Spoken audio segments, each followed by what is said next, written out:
Hello, we meet again. Only this time we meet again under better circumstances.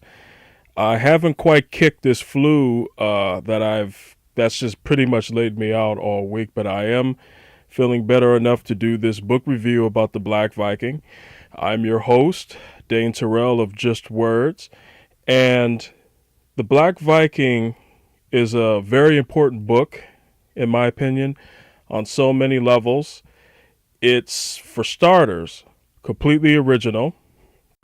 Out of the Ashes Publications is the publishing house to Silverwing. Silverwing is the author of the Black Viking. Posting up the link to Out of the Ashes Publications right now. Take a look at this website.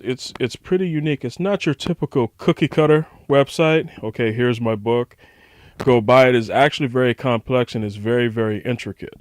If you haven't guessed it, Silverwing, yes, is a lady. She's a black lady as well. So, not only do we have a unique angle of a female author writing sword and sorcery, which, let's face it, has been pretty much dominated by men, and the depths in which she writes it, the action, the battle scenes, the detail, the blood, the carnage. So there's a lot more to the Black Viking. It's not just mindless hacking. Now, yes, the Black Viking does fall under sword and sorcery and the fantasy genres, but in a lot of ways, it's a very philosophical, character-driven story. The main character, and there's going to be a section about the main characters a little bit later in this review, is King Dane, the Black Viking. In fact, the title of the book is called The Black Viking, The Trials of King Dane. He's divinity in the form of man, the one decreed by the supreme gods to put an end to the timeless feud of his father gods, Odin and Aman. The Black Viking takes place before any pre-recorded history, so don't try looking this up on Google, YouTube, or whatever your search engine is. You're not going to find anything. Like I said, the Black Viking is a completely original engine that challenges the boundaries. In fact, frankly, redefines the sword and sorcery genre. What separates the Black Viking, let's say, from Lord of the Rings, Conan the Barbarian, and Kull is not only do you have the main character being black, he's actually part Viking, he's very intelligent. When you think of sword and sorcery heroes, oftentimes they're taking on the world, which he's doing, but the Black Viking is compelled to figure out exactly who he is as a man, but also on his divine lineage side. And I'm going to talk more about that because remember, the Black Viking is divinity in the form of man. But to basically understand why the world is the way it is, his place in it, also why there's so much burden on him, why he's not accepted. The Black Viking is very philosophical, like I said. There's also very tragic elements in it. I'm going to warn you right now, I'm not in the business of giving away spoilers. You're going to have to read this book. But there's very, very tragic elements to it, which adds an extra layer, an extra dimension to it.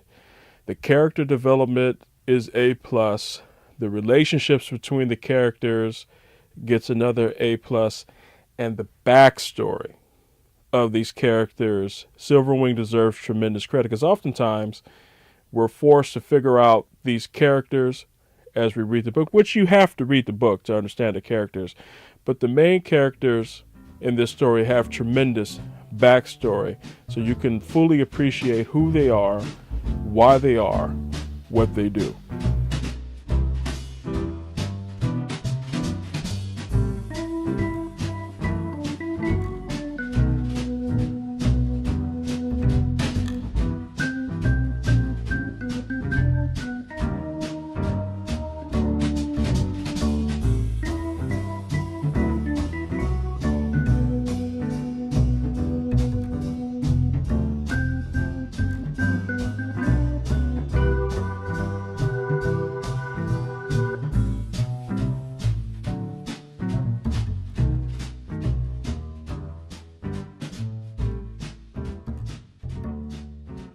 When you first open up the Black Viking, you're not treated to the typical, let's get to know this character, here's the world, and then the story takes off. No, no, no, no, no, no.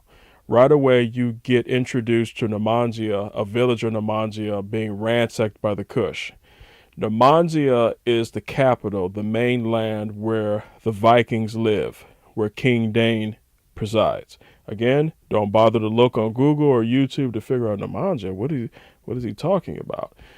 The world of the Black Viking, it takes place again in prehistory. It's completely fictional. It's original. Go with the flow, read the pages. You start off in complete war, just brutal war with the Kush.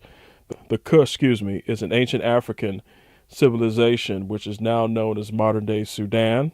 So I know what you're thinking.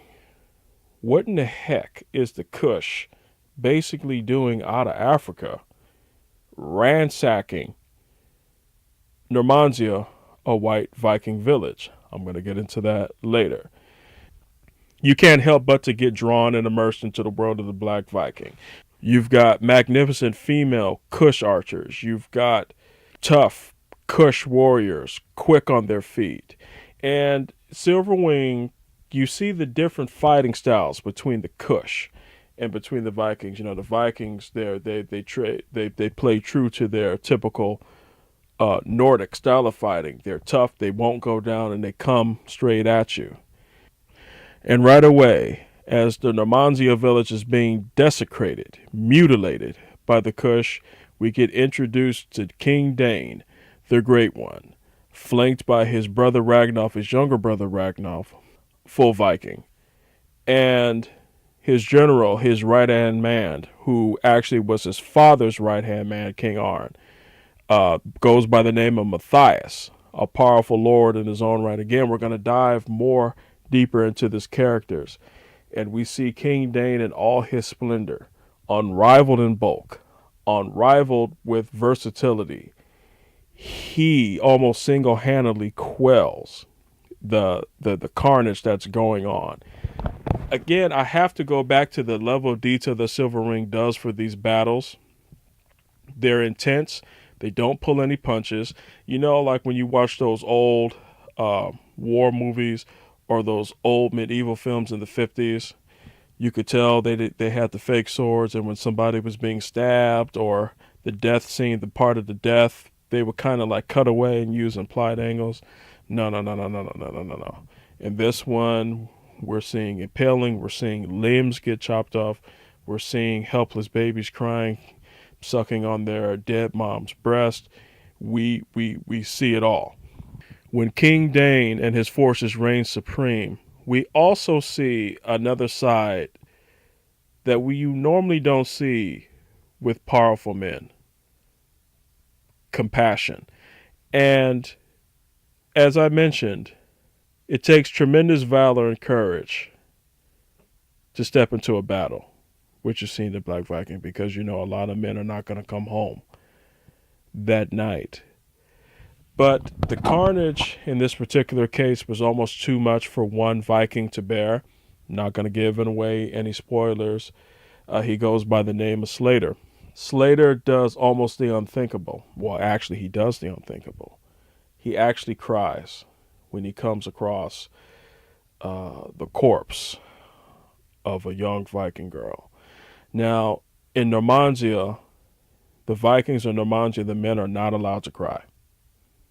Crying, you might as well should be better off being dead. It's not tolerated. In typical fashion, Slater would have been dead.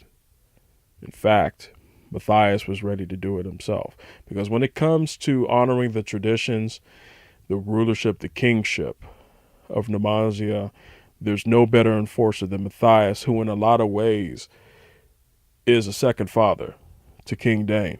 But we see, for reasons known only to him, to King Dane, that he is going to instead not kill him, but banish Slater, who, again, I'm not going to give away any spoilers, might actually prove tremendous wise decision that King Dane makes in his early young kingship. By the way, King Dane is a young man. He's only 18, 19 or so, and he's so advanced beyond his years, partly because he is the son of King Arn, one of the fiercest and greatest Viking kings of his time. But he's also the son of a powerful Kush priestess who actually, in reality, was a celestial goddess who took human form as a Kush priestess specifically to give birth to the Great One. Now, what is a celestial goddess?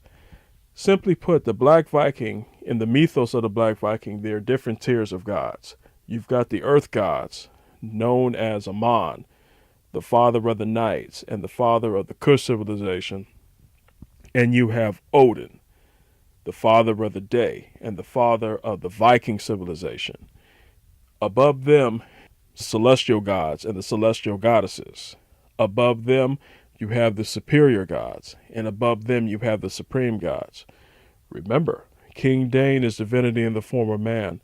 He's also the one decreed by the supreme gods to save the world, to save humanity from the brink of destruction, from the feud that's been going on for no one even knows. Even perhaps the gods have lost track of how long Odin and Aman have been fighting.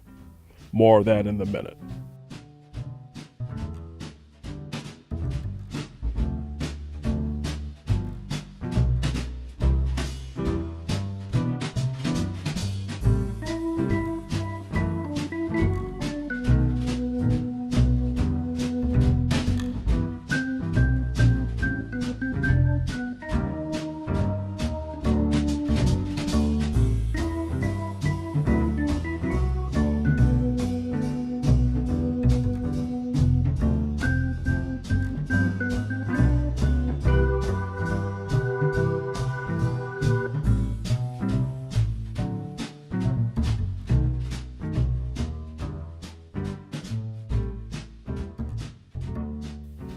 Yes, even though Aman is Kush, father of the Kush civilization, black, and Odin is the father of the Viking civilization, white, Aman and Odin are actually brothers. They're earth god brothers. At one point, the Vikings and the Kush lived in harmony and peace. They would come together at certain points to worship together, to honor both the father gods, Aman and Odin.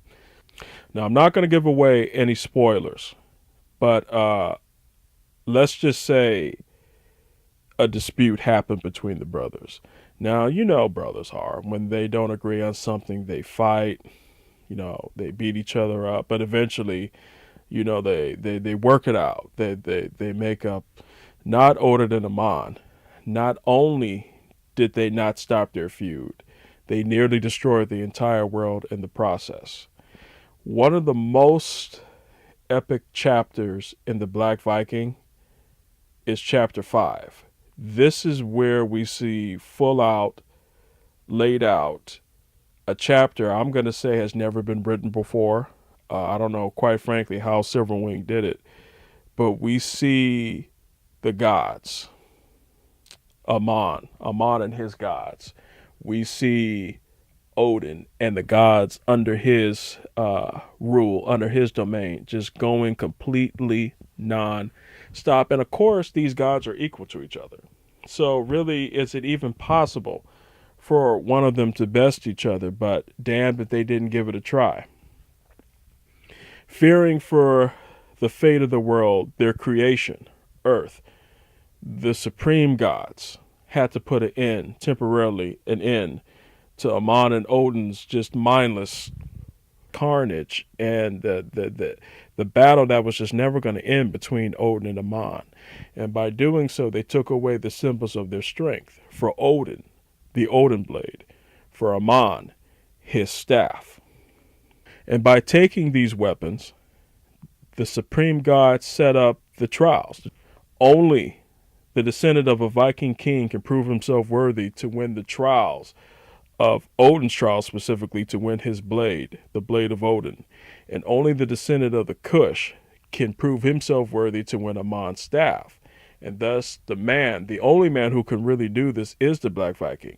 Remember, he's part Viking. He's the son of the greatest of the Viking kings. And he's also has Kush lineage. His mother, Kasaka, took human form as a Kush priestess specifically for this. She's a celestial goddess who fell in love with the earth. She has been studying earth for eons, millennia, even more. And she took human form for this moment to set the stage for King Dane, the Black Viking, to begin his quest eventually to put into the timeless feud, the mindless wanton feud between Odin and the Mon, which actually stopped. The supreme gods actually stopped the actual earth gods from fighting. The problem was the regular Kush people and the Viking people, the normal people, never stopped fighting. Just mindless carnage, mindless fighting. And to be honest with you, they don't even know why they're fighting anymore. They just know they have to fight. You know what, guys? I could go on for hours upon hours talking about the Black Viking, but I don't want to talk too much and take away from how magnificent this story is. So I'm going to end at part 1 of this book review to the Black Viking, and I'm going to pick it right back up next week. So stay tuned. And thanks for dropping by to Just Words. I'm your host, Dane Terrell.